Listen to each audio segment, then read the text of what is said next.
Good morning, Titans. This is Mr. Anakini coming to you live from the Colony Counseling Corner, talking to you guys a little bit about College 101 and getting you guys prepared as you transition to the next phases of your academic careers.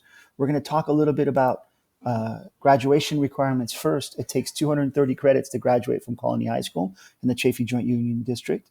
Please take a look at the screen. Make sure that when you take a look at your letters that we sent home to you when you picked up your textbooks, or that we emailed to you or mailed to you, that you're meeting these guidelines. If you are missing credits, you should have spoken to your counselor already about making those credits up.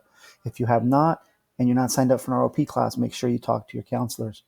A through G requirements. These are the requirements to get into the UC and the Cal State system. Notice in the it tells you the admissions, what you need. Here it says the minimum eligibility requirements. Next to that, it tells you what it means to be competitive. To be competitive is it gives you a better chance of being able to get into that UC or the Cal State. Really important that you pay attention to this bottom part. Only grades of C or better will be considered. D's need to be repeated. Okay, really important that if you have a D in one of those core classes on the left, that you get with your counselor if you have not already and get in an 8th period class to make those up, to remediate those D's. College admissions. It's a couple of steps to get involved to be able to get into the college. You want to make sure that you meet the A through G requirements. You want to make sure that you take the SAT and ACT. Because of COVID-19 this year, it's a little different. It's a little bit more difficult because I know they're closing a lot of testing sites. We are getting feedback from colleges and universities that are saying that they're not requiring the SAT and ACT, but it does help if you do have it. So continue to try to apply for those testing dates, guys. Okay. To be eligible means you meet the minimum requirements to be considered for freshman admission, and then you want to select and apply to the colleges. There's 9 UC schools. Application for those opens November 1st, closes November 30th. It's $70 per school to apply. If you qualify for free and reduced lunch, you can get a waiver that waives the fee for the UC system.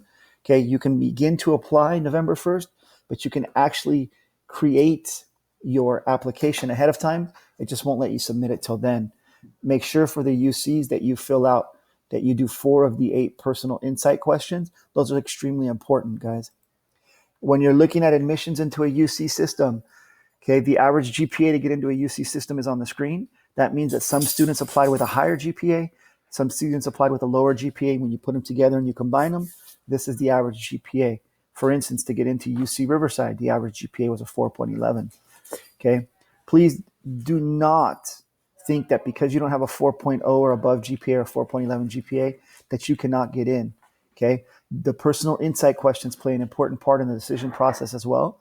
So this is where you get to explain why you think you'd be a good candidate for this school. Okay, and talk to them about some of the different things that you've gone through in your life to get you where you are now. The Cal State system has 23 campuses. Applications open October 1st. They close November 30th.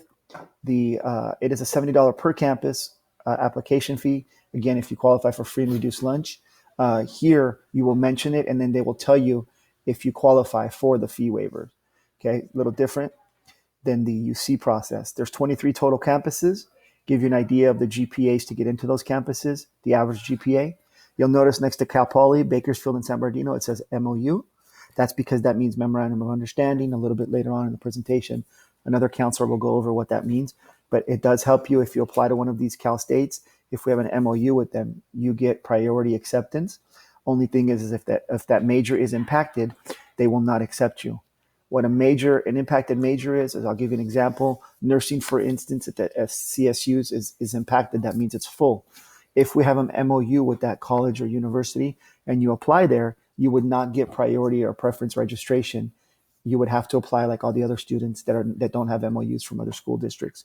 But if you pick a major that doesn't have an MOU and you meet the A through G requirements, then part of that agreement is that you will be accepted. Okay. The number of applicants submitted by fully eligible students in a design program or a major on a campus, on a CUCU campus during the initial filing period exceeds the number of spaces available is what that means. Okay, guys. So a lot of things to take into consideration. We do have a senior booklet that's online. The counselors have put it on their Canvas pages under the announcements, and we've also sent it home to you all.